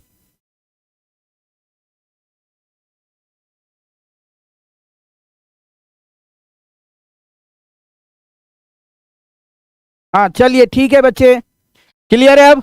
हाँ, तो यहां पे हमारा क्या हो गया, y जो है, जो सेल है, ये सेल जो है ये डिपेंड कर रहा है किसके ऊपर, एडवर्टाइजमेंट के ऊपर, तो इसलिए हम बोलेंगे y हमारा सेल था, तो इसलिए बोलेंगे y जो है डिपेंड ऑन x, और उसको हम y ऑन x लिख सकते हैं। अब रिग्रेशन इक्वेशन बनाना है, तो यहाँ b y ऑन x है ना, y ऑन x, अब x बाद में है, तो x माइनस एक्स बार, y पहले है तो y माइनस वाई बार, ये आना है बच्चों। अब यहां पे अगर नेक्स्ट आप आते हैं हम लोग यहां पे, अब यहां पे देखो इसका कैसा करना है हमने, अब इस चीज को अगर हम आए, तो ये हमारा क्या था, एडवर्टाइजमेंट था, और ये हमारा सेल था। तो अब मैं क्या कहूंगा कि एडवर्टाइजमेंट जो है वो सेल के ऊपर डिपेंड कर रहा है, तो यहां पे हमारा क्या हो रहा है, जो एडवर्टाइजमेंट है वो डिपेंड्स ऑन सेल, सेल के ऊपर डिपेंड कर रहा है। और एडवर्टाइजमेंट मेरा क्या था, एडवर्टाइजमेंट को हमने x लिया था, तो इसका मतलब जो x है बच्चों, इट डिपेंड्स ऑन y। तो अब इसका अगर रिग्रेशन इक्वेशन बनाओगे आप, ठीक है, तो पहले लिख लो x ऑन y भी लिख सकते हैं इसको हम, यही समझाया मैंने वहां पे। अब इसका जब रिग्रेशन इक्वेशन बनाएंगे तो b x ऑन y ऐसे लिखना है आपने, b x ऑन y ये लिखेंगे आप लोग। अब यहां पे क्या करेंगे बच्चों, y बाद में, तो यहां पे आ जाएगा y माइनस वाई बार, और x ये पहले है तो इधर आ जाएगा x माइनस एक्स बार। ठीक है, तो ये आपका regression equation x on y आ गया, क्या आ गया, रिग्रेशन इक्वेशन, हाँ x ऑन y, और ये क्या कहलाएगा, it will be called as coefficient of, इसका coefficient, coefficient of regression equation, coefficient of regression equation का है ये, कब, x ऑन y। ठीक है, तो ये मैंने आपको दो चीजें समझाई हैं, आई होप ये सबको क्लियर होगा। क्या रिपीट करना है, कुछ नहीं है इसमें अमित, इसको वीडियो के एक बार दोबारा देखना आप। क्या है यहां पे देखो, मैंने रिग्रेशन इक्वेशन बनाना है, मैंने दो चीजें ली है, एक एडवर्टाइजमेंट और एक सेल्स। एडवर्टाइजमेंट को मैंने x लिया, सेल को मैंने y लिया। अब देखो जब मैं एडवर्टाइजमेंट में 100 रुपये खर्चा कर रहा हूं, तो जो मेरी बिक्री हो रही है, जो मेरी सेल हो रही है, वो 500 की हो रही है। जब मैं 50 का कर रहा हूं तो 400 की हो रही है, 100 का कर रहा हूं 450 की हो रही है। तो मैंने अब ये कहा कि अगर मैं 125 रुपया एडवर्टाइजमेंट में लगाता हूं तो मेरी सेल कितने की होगी, तो इसका मतलब सेल कितने की होगी, तो इसका मतलब सेल जो है वो डिपेंड कर रहा है किसके ऊपर, एडवर्टाइजमेंट के ऊपर। तो वही तो लिखा मैंने यहां पे, sale depends on advertisement. Clear है बेटा। अब सेल मैंने क्या लिया था, y, तो मैंने यहां पे y ले लिया सेल को, तो इसका मतलब मैं कह सकता हूं कि जो y है, y वेरिएबल, वो डिपेंड्स ऑन x, किसके ऊपर डिपेंड है, एडवर्टाइजमेंट के ऊपर, और एडवर्टाइजमेंट क्या था, x था। तो इसको हम दूसरे तरीके से ऐसे भी लिख सकते हैं y ऑन x। इस y ऑन x का मतलब है कि जो y है ना वो डिपेंड है x के ऊपर। ये था अमित। अब हमें रिग्रेशन इक्वेशन बनाना था, तो उसके लिए सबसे पहले हमने क्या लेना है, b y ऑन x, मतलब ये y ऑन x का मतलब पहले y फिर x। ठीक है, अब इक्वेशन कैसे बनाए इसको समझो। ये लिख देना है आपने, बाद में आपका x है तो इधर x माइनस एक्स बार, और पहले y है तो इधर आ जाएगा y माइनस वाई बार। बस बन गया ये रिग्रेशन इक्वेशन। ठीक है, और ये जो b y ऑन x है इसको क्या बोलेंगे, coefficient of regression equation y on x बोलेंगे। बस यही था, क्या दिक्कत है इसमें।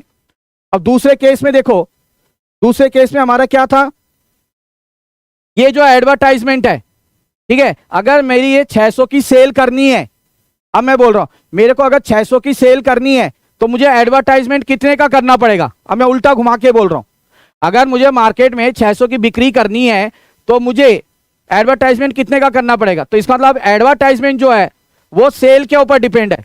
तो वही चीज मैंने लिखा कि एडवर्टाइजमेंट डिपेंड्स ऑन सेल। तो मतलब ये एडवर्टाइजमेंट एक्स था तो एक्स डिपेंड्स ऑन वाई। इसको मैंने कहा था ऐसे भी लिख सकते हैं, तो यहाँ पे बी एक्स ऑन वाई लेंगे क्योंकि वहां पे वाई ऑन एक्स था और यहाँ पे एक्स डिपेंड था, तो इसलिए बी एक्स ऑन वाई लेंगे। अब इसका जब इक्वेशन बनाएंगे तो वाई बाद में है तो ये वाई माइनस वाई बार, एक्स पहले है तो एक्स माइनस एक्स बार, और यहाँ पे ये बी एक्स वाई क्या कहलाएगा, coefficient of regression equation X on Y. I hope एक बार दोबारा मैंने रिपीट कर दिया, सबको क्लियर होगा। हाँ बिल्कुल, अमित क्लियर है, चलिए।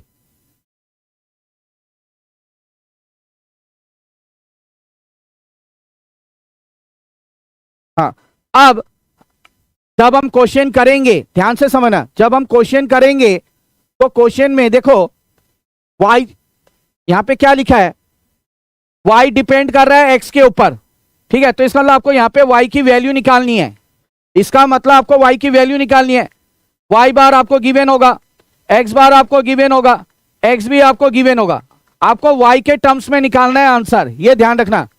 आपको यहाँ पे y की वैल्यू निकालनी है, y बार गिवन, x गिवन माइनस ये x बार भी गिवन होता है, और आपको ये निकालना पड़ेगा बी वाई ऑन एक्स। क्या निकालना है आपको, ये बी वाई ऑन एक्स निकालना है, ये आपको फाइंड आउट करना है। ठीक है, उसी तरीके से इस केस में B X on Y find out करना है आपने। अब इसके लिए हमारे पास 3 फॉर्मूले हैं छोटे छोटे, वो नोट कर लो आप लोग। तो सबसे पहला फॉर्मूला, अगर मैं बी एक्स ऑन वाई निकालता हूं, ठीक है, चलो वाई ऑन एक्स ही निकालो, पहले वही लिया था हमने, बी वाई ऑन एक्स निकालता हूं, तो बी वाई ऑन एक्स का जब हम निकालेंगे तो यहां पे देखो क्या फॉर्मूला बनेगा। अब आपने कोरिलेशन में भी फॉर्मूला किया था, याद है, तो उसके लिए ऊपर आपने क्या लिया था, याद आ रहा है, ऊपर आपने लिया था n summation x y minus summation x और सबमेशन वाई। ये ध्यान रखो, ये आपने लिया था यहां पे, है कि नहीं है, यहां पे आपने ये चीज ली थी, तो यहां पे भी वही करना है, n summation x y minus summation x और सबमेशन वाई, ये मैंने कर दिया। अब यहां पे बच्चों जब आपने कोरिलेशन का देखा था, आर निकाला था, तो उस समय आपने क्या किया था, रूट लिया था। यहां पे आपको रूट लेने की जरूरत नहीं है, यहां पे आपने एक्स को भी लिया था और वाई को भी लिया था, वो भी लेने की जरूरत नहीं है। तो रिग्रेशन के केस में क्या होता है, जो बाद वाला पार्ट है बस उसी को कंसीडर करना है। बाद में क्या आपका एक्स है, तो क्या लेना है आपने, N summation x minus summation x का होल स्क्वायर, बस ये करना है। ठीक है, तो बी वाई ऑन एक्स का मैंने क्या कहा, ऊपर तो वही आएगा n summation x y minus summation x summation y, नीचे क्या बाद में जो एक्स है, ठीक है, उसके हिसाब से लिखना है n summation x minus summation x का होल स्क्वायर। यही करते थे हम, आर जब निकालते थे, याद है, बस उसमें हम लोग रूट लेते थे इसका और एक वाई का भी लेते थे, इसमें रूट नहीं लेना है, जो बाद वाला पोर्शन है सिर्फ उसका करना है। अब मान लो अगर ये चीज पूछा जाता है आपको निकालने के लिए, बी एक्स ऑन वाई निकालना है, ठीक है, अब बी एक्स ऑन वाई निकालना है अमित, तो बी एक्स ऑन वाई क्या करेंगे बताओ, आप लोग बोलेंगे, तो सिंपल है, ऊपर तो सेम वही रहेगा, n summation x y minus summation x summation y, और नीचे क्या आ जाएगा, ये वाई वाला आ जाएगा, है ना। तो अब एक्स नहीं आएगा, बाद में क्या है, वाई है, तो N summation Y minus summation Y का क्या आ जाएगा, होल स्क्वायर। ठीक है बच्चों, बड़ा सिंपल तरीका बताया और होप आप लोग को क्लियर है। ठीक है, तो ये पहला फॉर्मूला है, और कैसे लिखना है मैंने देखो रट्टा मारने नहीं बोला, मैंने आपको तरीका बता दिया याद करने का कि कैसे बनाएंगे आप लोग। ठीक है, बी वाई ऑन एक्स है, तो बस एक्स बाद में है तो ये नीचे आ जाएगा, ऊपर तो वही सेम रहेगा, इस केस में भी ऊपर सेम रहेगा, वाई बाद में है तो ये वाई के लिए आ जाएगा। तो बहुत आसान तरीका मैंने आपको बता दिया।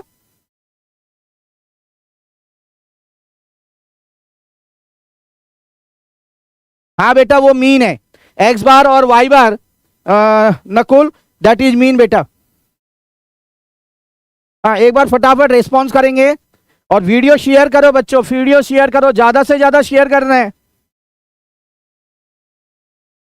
अच्छा, मैं पूछना चाहता हूं कितने बच्चे चाहते हैं कि इस सीरीज को कंटिन्यू रखें आगे भी, एक बार फटाफट रेस्पॉन्स करेंगे, कितना बच्चा चाहते हैं कि इस सीरीज को कंटिन्यू रखनी चाहिए।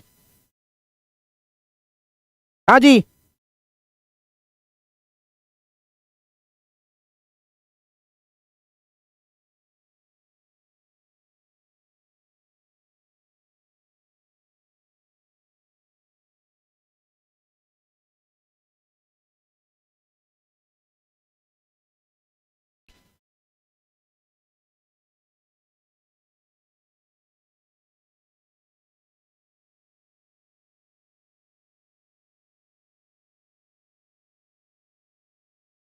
कीवा क्या हाल है, अमृतोष रॉय, बच्चे बच्चों को जोड़ो, उनको बोलो क्लास ज्वाइन करेंगे। अगर मैं भी सवेरे उठ के देखो क्लास कराने आ रहा हूं, ठीक है, तो यही चाहूंगा कि नहीं ज्यादा से ज्यादा बच्चे जुड़े, है कि नहीं है।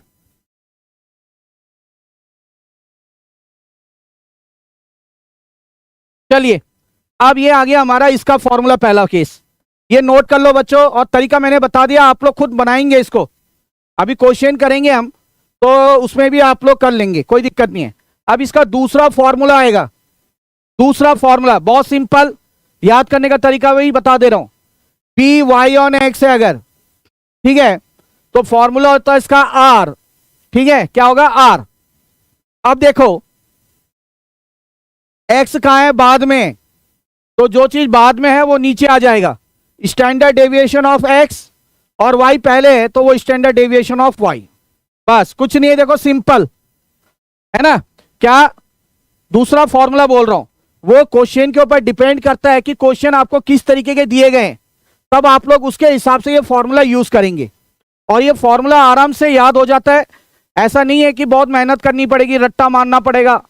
तरीका मैंने आप लोगों को बता दिया कि इसको याद करने का जो तरीका है, मेन तरीका है, वो तरीका क्या है वो मैं आप लोगों को बता चुका हूं।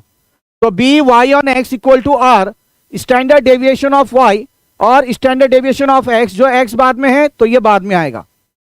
और अगर ये चीज होता हमारा बी एक्स ऑन वाई, तो आप लोग बताएंगे क्या करना चाहिए, आर है ना, standard deviation of Y upon standard deviation of X. क्या ये सही है गलत है,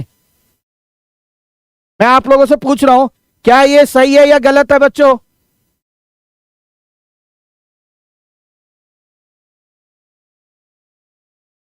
ये सही है गलत है, हाँ गलत है, क्या होना चाहिए, क्या होना चाहिए बताइए फिर अगर गलत है तो।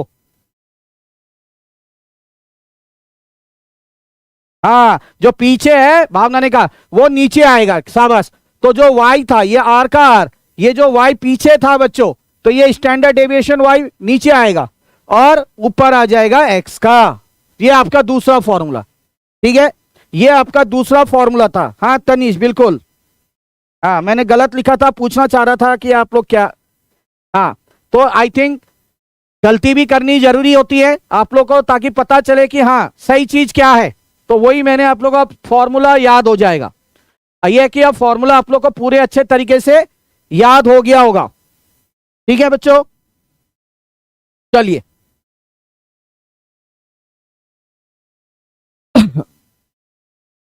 आगे। तो ये हमारा ये फॉर्मूला भी हो चुका है। और अब हमारा आखिरी फॉर्मूला, तीसरा formula B Y on X है। तो क्या लिखेंगे, कोवेरिएंस एक्स वाई, और नीचे क्या है, पीछे क्या है, एक्स है। तो स्टैंडर्ड डेविएशन जो एक्स का होगा उसका होल स्क्वायर। ठीक है, ये फॉर्मूला है। उसके बाद अगर ये होता है हमारा बी एक्स ऑन वाई, तो क्या हो जाएगा मेरे बच्चों, ऊपर तो सेम कोवेरिएंस एक्स वाई, और नीचे हमारा बाद में क्या है, वाई है। तो स्टैंडर्ड डेविएशन ऑफ वाई का होल स्क्वायर, है ना, ये चीज है हमारा। हाँ बिल्कुल, उम्मीद करता हूं यहां तक समझ में आ गया होगा आप लोग को बच्चों। ठीक है, तो कुछ नहीं था, बड़ा सिंपल से क्वेश्चन थे, और उम्मीद करता हूं कि आप लोग ये आराम से कर लेंगे। हाँ, तो एक छोटा सा टॉपिक वो आप लोग का करा देता हूं मैं अभी, स्टैंडर्ड एरर और प्रोबेबल एरर। तो ये थोड़ा कर लेते हैं और इसके ऊपर एक दो क्वेश्चंस कर लेते हैं आपके मॉड्यूल के।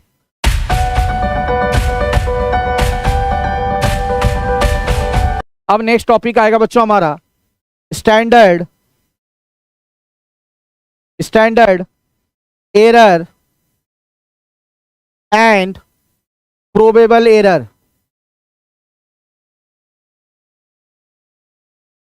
अब स्टैंडर्ड एरर को किस तरीके से रिप्रेजेंट किया जाता है बच्चों। ठीक है, आपके इसमें इतना वास्ट नहीं है, आपको जितना करा रहा हूं बस उतना ही देखना है। ठीक है, आपका इतना यहाँ पे वास्ट नहीं है। तो इसका सीधा सीधा होता है 1 माइनस आर का square upon root over N.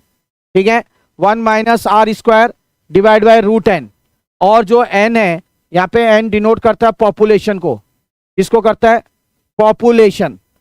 अब ये वाला जो पोर्शन है ये आपका नेगेटिव नहीं होता है कभी भी। ठीक है, ऑलवेज क्या होगा, ये पॉजिटिव ही होगा। क्यों, क्योंकि आपको पता है रूट के अंदर कभी नेगेटिव नहीं हो सकता है। और आर की वैल्यू देखो यहाँ पे क्या होनी चाहिए, एक से छोटी आनी चाहिए। तो डेफिनेटली ये आपका नेगेटिव नहीं होगा, इतना आपको समझ में आ रहा होगा। और उसके बाद आपका एक छोटा सा है प्रोबेबल एरर निकालना। तो एक क्वेश्चन दूंगा मैं अभी इसके ऊपर। तो जब हम प्रोबेबल एरर निकालते हैं तो इसका सिंपल फॉर्मूला है 0.674 मल्टीप्लाई बाय स्टैंडर्ड एरर। ठीक है, ये दो फॉर्मूला नोट कर लेना।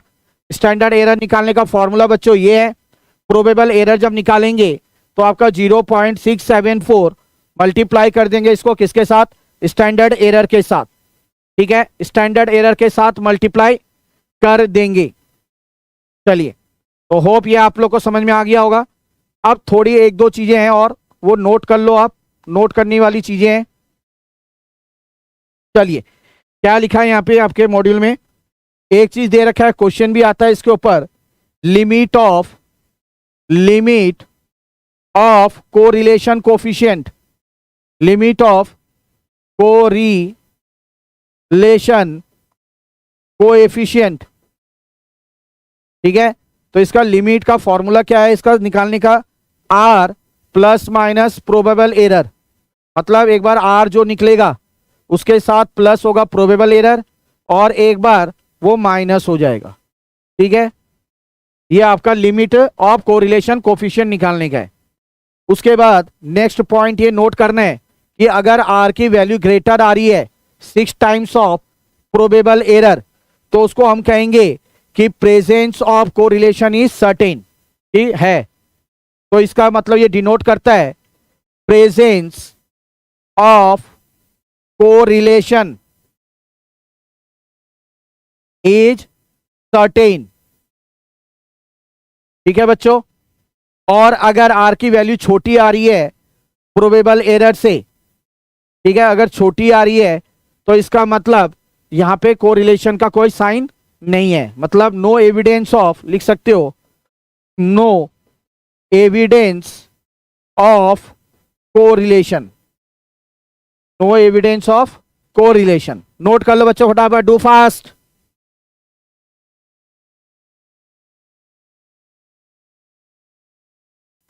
हम दो चीज कर रहे हैं, कंसेप्ट नोट कर लो बच्चे, कोएफिशिएंट ऑफ डिटर्मिनेशन और दूसरा इधर ले रहा हूं मैं कोएफिशिएंट ऑफ नॉन डिटर्मिनेशन।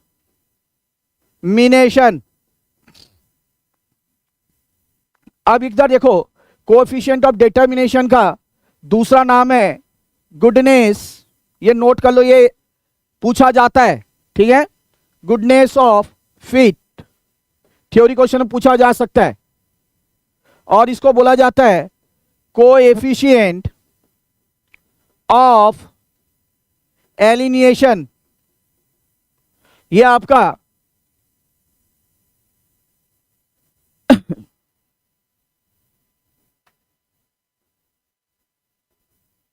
ये आपको पूछा जाएगा, तो ये ध्यान रखना। कोफिशिएंट ऑफ डिटर्मिनेशन ये आपका इतना ज्यादा पार्ट नहीं है, तो ज्यादा कंसेप्ट करने की जरूरत नहीं है। इसको सीधा सीधा हम आर स्क्वायर से डिनोट करते हैं, और कोफिशिएंट ऑफ नॉन डिटर्मिनेशन को 1 माइनस आर का स्क्वायर क्या करते हैं, 1 माइनस आर का स्क्वायर। और इसको ऐसा भी लिखा जा सकता है एक्सप्लेन्ड वेरिएंस और अपॉन टोटल वेरिएंस।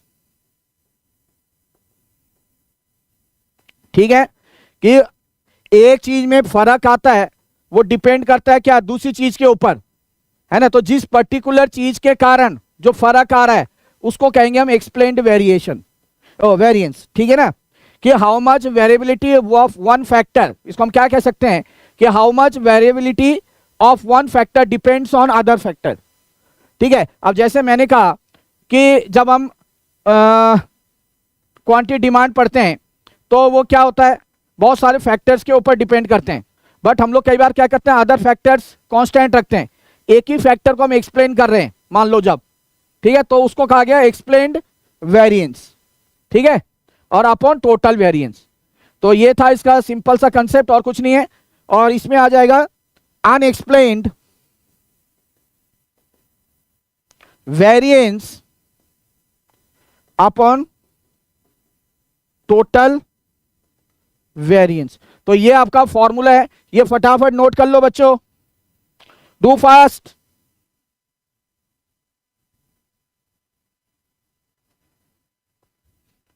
ठीक है, तो इसका आर स्क्वायर और इसका 1 माइनस आर स्क्वायर नोट कर लिया बच्चे।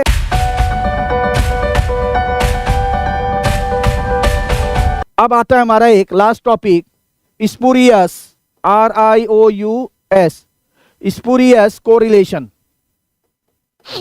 ये हमारा लास्ट टॉपिक, और इसे कहते हैं स्पूरियसनेस भी कहते हैं हम। ठीक है, SPURIOUSNESS।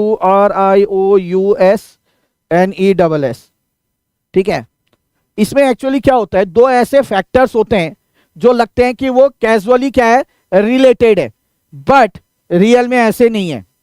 ठीक है, इसमें क्या होता है, टू फैक्टर्स या वेरिएबल्स कुछ भी ले लो, two factors are seems to या कैजुअली रिलेटेड, बोला वो कैजुअली रिलेटेड लगते हैं बट आर नॉट। ठीक है, अब मान लो कैसे समझा रहा हूं इसको, मान लो यहां पे एक x है और यहां पे y है। मैं बोल रहा हूं कि आप लोग जो पढ़ाई कर रहे हैं वो मैंने यहां पे ले लिया 2 घंटे। ठीक है, आपका स्टडी आवर दे रहा हूं मैं 2 घंटे, दूसरा बच्चा पढ़ रहा है 4 घंटे, अमित पढ़ रहा है 5 घंटे, हर्षित पढ़ रहा है, ये अमृतोष पढ़ रहा है मान लो 8 घंटे। ठीक है, और उदय पढ़ रहा है मान लो 10 घंटे, ऐसा मैंने बना दिया। अब मैं यहाँ पे बोल रहा हूँ जो y है। ठीक है, अब y के अंदर मैंने बोल दिया कि अंशुका है जो वो 4 लीटर पानी पीती है एक दिन में। ठीक है, जो अमित है वो 2 लीटर पानी पीता है, हर्षित 3 लीटर पी रहा है। तो ऐसा करके मैंने अलग अलग दे दिया। तो यहाँ पे इससे इसका कोई रिलेशन नहीं है, है क्या कोई रिलेशन? कोई रिलेशन नहीं है। बट अगर हम इससे देखो, ये चीज x है y है, तो इससे अगर मैं बोलूंगा भैया कार्ल पियर्सन मेथड से निकाल r, तो निकाल लोगे ना, बट रिलेशन है क्या? नहीं है। तो लगता है हमें कि दो फैक्टर्स या दो वेरिएबल्स दे रखे हैं, ये रिलेटेड है, इसको सॉल्व करके हम कुछ ना कुछ निकाल लेंगे, बट एक्चुअली ये दोनों रिलेटेड नहीं होते हैं। तो इसी को कहते हैं हम स्पूरियस कोरिलेशन।